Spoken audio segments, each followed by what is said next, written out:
Bobby, Bobby, baby, booby, booby, Bobby, baby, booby, booby. Oh, a day I've been waiting for has finally arrived. I finally got to see Stephen Sondheim's Company. It's the most recent revival that played on Broadway 2 years ago. I don't know. We're about to have New Year's, so I'm lost on where we are on the timeline, but the most recent one. So, quick synopsis in case you were like me. Like, I've heard of Company, huge Sondheim fan, never seen it. I've heard a couple of the songs from the show, but never saw it before. And so it was originally written in the 1970s. And it's about a single person named Bobby who is struggling with the concept of commitment and relationships and ultimately marriage. A lot of people like to say it's a commentary on marriage, but Sondheim, I've read some interviews with him. Sondheim says it's more about commitment. So commitment could take many shapes here. And the first thing to note about Company is I just gave you a what could be a plot synopsis, but it's really there's no plot. They consider Company a concept musical, so it's more about a theme or an overall idea, not really like a linear this happens, then this happens, then this happens, and this happens, and then um and I love that. This is so my kind of thing. I love experimental. I love weird. I love thinking outside the box. Now, I don't like going to like DEF CON 5 weird where an artist throws eggs on a canvas and just turns and looks at you and they go, art. Like, people who are trying way too hard to be different. Now, maybe I'm just too much of a normie. Maybe I just, my stupid little brain just can't comprehend deep art. That might be true. I'm not denying that. I think this is Company to me is the right amount of weird.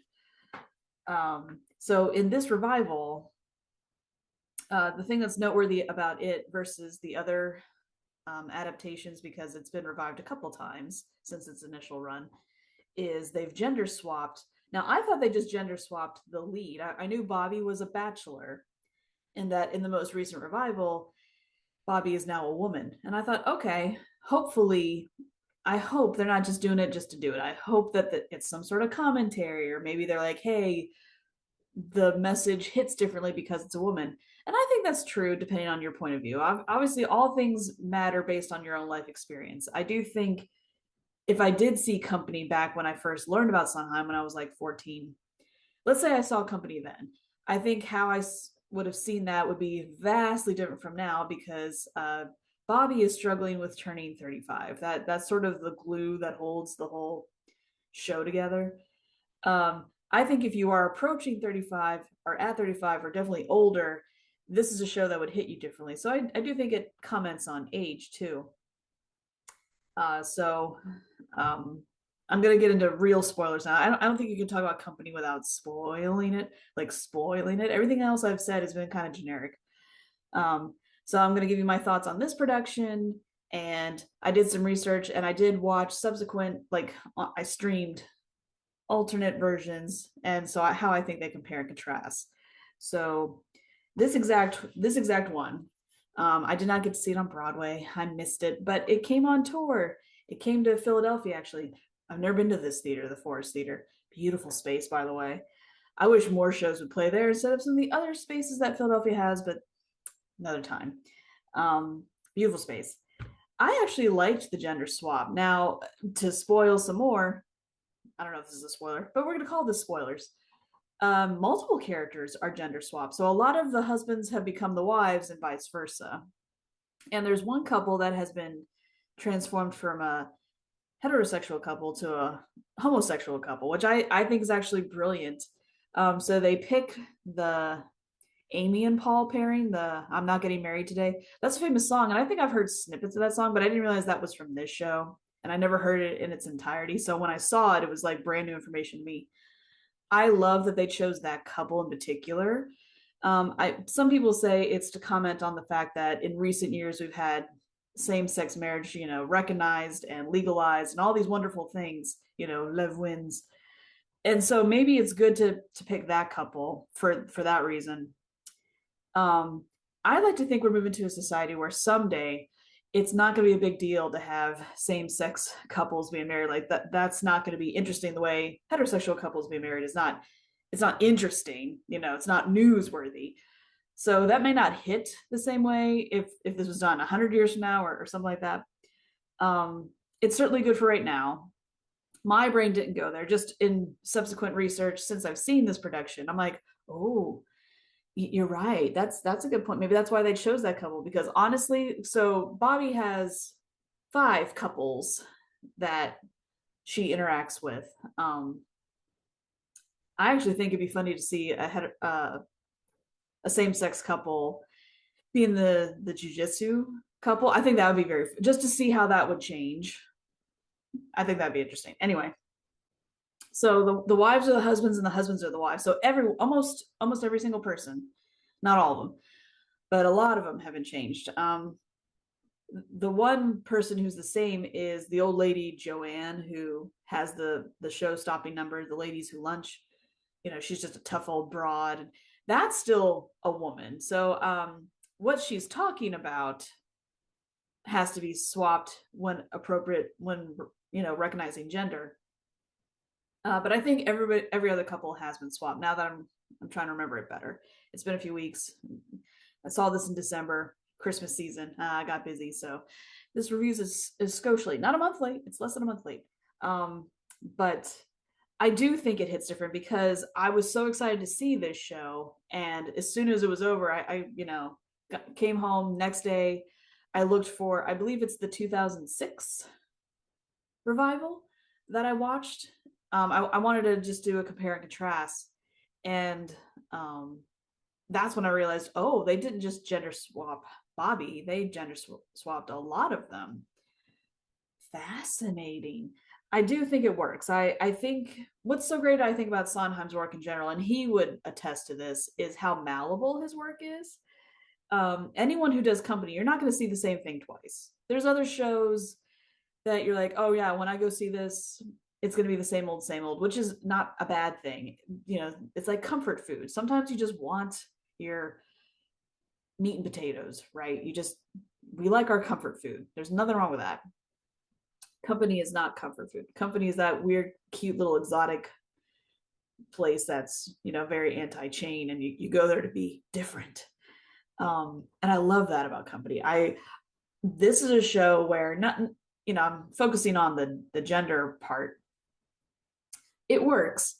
What I also love, what the reason I was excited to see this exact production, because before I knew about the gender thing, is I did watch the Tony Award presentation when it was on Broadway, and I love the set. I love that it like contracts and expands, and it's a very cuckoo set. Like there's a lot going on, even though there's hardly anything on stage. There's just the right amount of stuff. So I like that. This is a version where, and I thought I was just interpreting this because it feels so bonkers and so out of nowhere that I'm like, okay, it took me just minutes to realize they want the audience to take away whatever they want themselves, and no two people are going to see the same thing. It felt bonkers enough. So I thought, based on the staging, that we were inside Bobby's head the entire time. I was like, okay, none of this is real. This is all imagination. This is either her midlife crisis speaking, like maybe it's a fever dream. Bobby drinks a lot. So I'm like, right, maybe this is a hallucination. Maybe she's drunk, and so she's imagining all this. None of this is real. And towards the end, I even started to think to myself, maybe she doesn't even have friends. Maybe she dreamt them up, and this is all of her fears of what she thinks being in a relationship are. And so she created 5 scenarios of like, oh yeah, marriage could be this, it could be this, it could be this.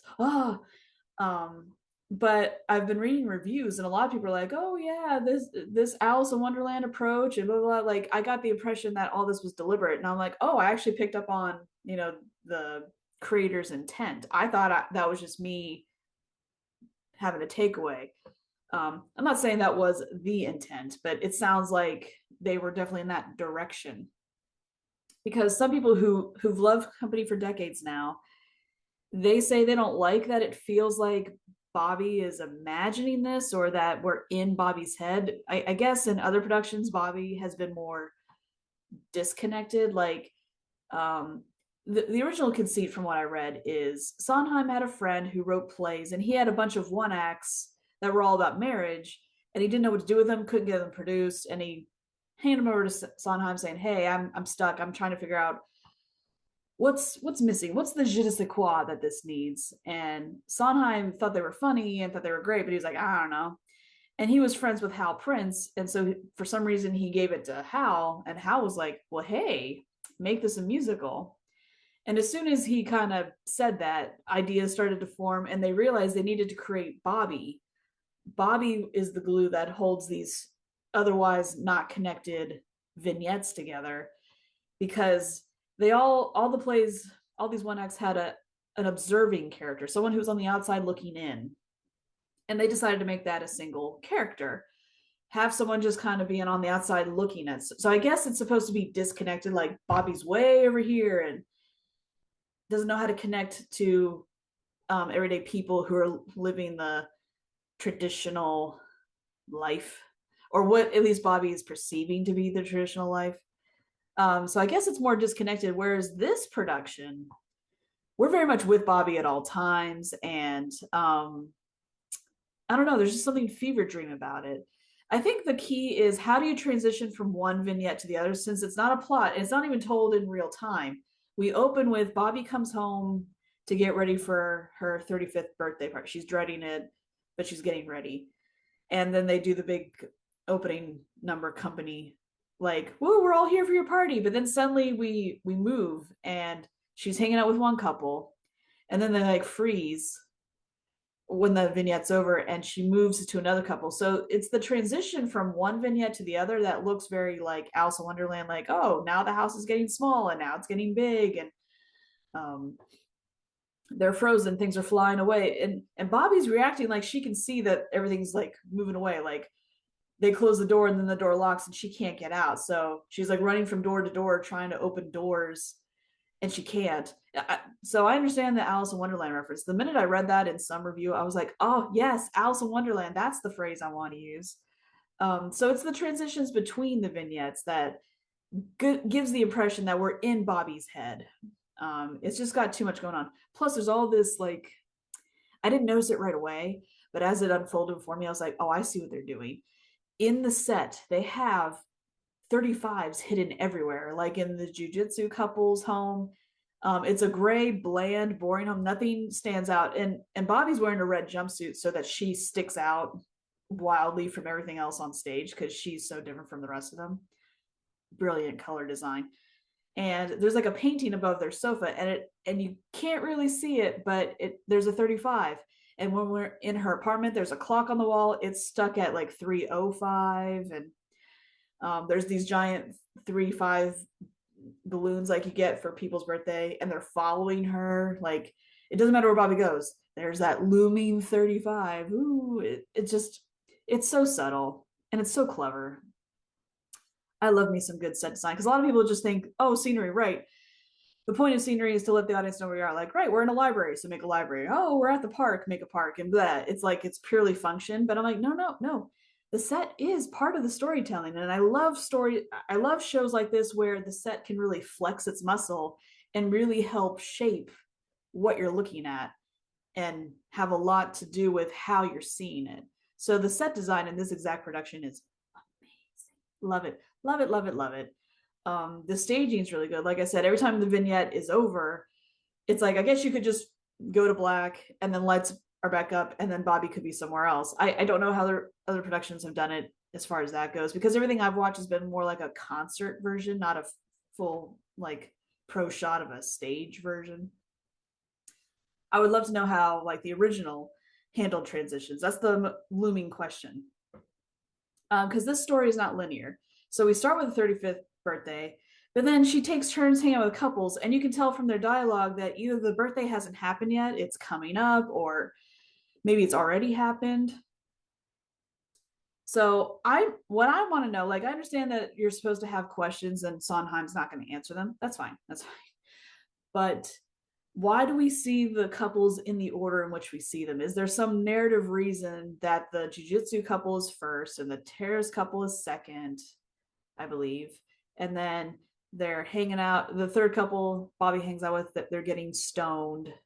Act one ends with the couple about to get married, and so in this version, it's the gay couple, and Jamie is the one having cold feet and singing the classic "Not Getting Married Today." Oh my god, so well done. Got a name drop. Haven't talked about their names yet. Shame on me. So Jamie was played in this version by Matt Rodden. Oh my god, total scene stealer. And Paul, oh Paul, um, Ali Lewis.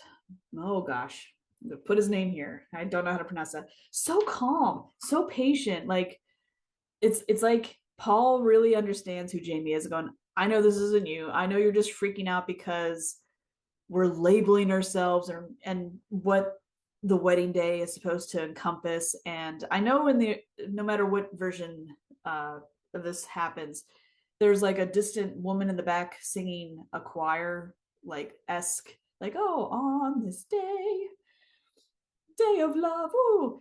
And I like how she is supposed to just be like a metaphor for everything that people who don't want to actually commit themselves on paper legally to the government, blah. Like Paul knows that, like, right. Once all that's over, you're gonna be fine and we'll be cool. How they stage this number. So we're in their kitchen, and major spoilers. So yeah, before I say it, if you can, if this is coming to a city near you, go see it. Go see it. And skip to, I'll put a time code here after I talk about this part, because to me this is the thing, like don't let this get ruined for you. But if you have no intention of seeing it, or if it's already come and gone from your city. So we're in their kitchen, and the choir lady keeps appearing from random places, places that it's like, how'd she get there? And like she comes out of the fridge, and she comes out under the wedding cake. Like it's, I love how people come in and out. If there's a door, someone's coming through it. If you see anything that looks like a door or a window, rest assured an actor's coming through it, especially in this number. It's so well staged. It's so funny. It's, I mean, and how you end Act One, I think, is very important, because you don't want people to at intermission to go, I guess that's enough, we'll leave.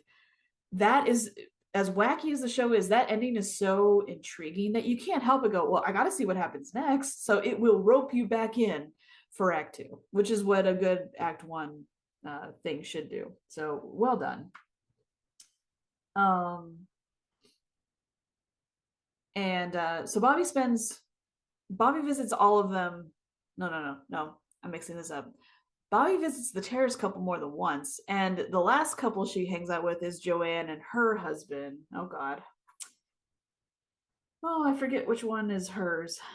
They all have such generic names, you know. Sarah, David, Larry, Harry.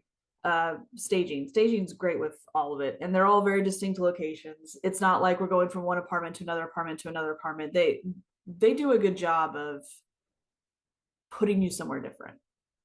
So love the scenery. I commented on Bobby's. She has a bright red jumpsuit. I mean, not always, because she's like the best man in the wedding scene. So she's wearing like it's still red, but it's more of a, I don't know. She's got like a jacket and a skirt. Like it's still red though. Bobby's always in red. The other characters might change clothes here and there, but she's like the North Star. She's constant. There's this one scene, because it's not just the married couples. Bobby is casually dating three people. I don't know if she's dating them simultaneously. I don't know if it's like, well, here are just the three people that were the most meaningful people that I dated out of all the people I did. That's not clear either. Um, but she's trying to get into bed with one of them and is successful. But then she has like this nightmare sequence where suddenly there's thousands of Bobbies on stage, slowly but surely. Like one comes in and goes through a motion, and she watches it, and then they repeat the motion. So they're like stuck in a time loop. So one of them is like cleaning the bathroom, and one of them is getting dressed, and one of them is making some sort of meal, and one of them is pregnant, and then one of them comes in with a baby. Like, but they only do one little thing. It's like they come in and they like wipe something, and then they walk out, and they come in and they wipe it again, just to show it's the same thing happening over and over again. So there's like 10, 12 Bobbies on stage while she's laying in bed watching all of this. And I don't know if she's imagining this, like, oh yeah, you know how we all get stuck in the everydayness of it all, like every day when I pass a thing I have to wipe it down, or every day I have to move it to the left, some little tiny thing. They're all doing some little tiny thing, and the way it's lit and everything and the way she's reacting to it, you can tell this is supposed to be a nightmare. So I guess she's dreading this. So even though she's like, woo, I'm having sex, I'm in bed with this hot guy and it's so great, at first she starts to fantasize about having a life with this person, but it gets really dark really fast. It's just so well done. It's so well done. Love it, love it, love it. um that's what I like about the show. I can tell that this is the kind of show where if they revive it again in 10 years, it's going to be completely different. That's really exciting to me. I love shows that are just malleable like that, where you just never know what you're going to get. um I do think the gender swap works. I do think you could gender swap it some more. I like, because the same sex couple we have are two men. I'd like to see this with lesbians, like let's see what that looks like. Or like there's just so many things they could do, and it wouldn't feel like, oh, you're doing it just to do it. The material's written in such a way, because I know they tweaked a couple words here and there just to make sure it wasn't very 1970, that was more now. But they didn't have to change much. I think it was, the dialogue is clunky. Like as the scene is going on in front of you, you're not quite sure what the point, like what are they doing? They're just kind of talking randomly. And it's more noticeable with Bobby's lovers. So um especially the one that's the flight attendant person. He tells her this really long story about this butterfly thing, and it doesn't go anywhere. It doesn't make any sense. It's the only part of the show I didn't like. I was just kind of, because it was long and it was toward the end of the show, and you're just kind of like,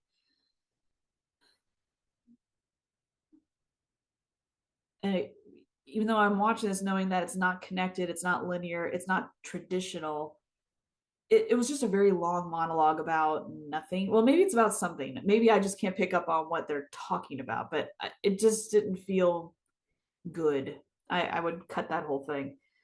I actually don't like Bobby's lovers. I think it's better when it's just Bobby looking and commenting on the other couples. But I guess Bobby has to date because the fears have to be coming from somewhere.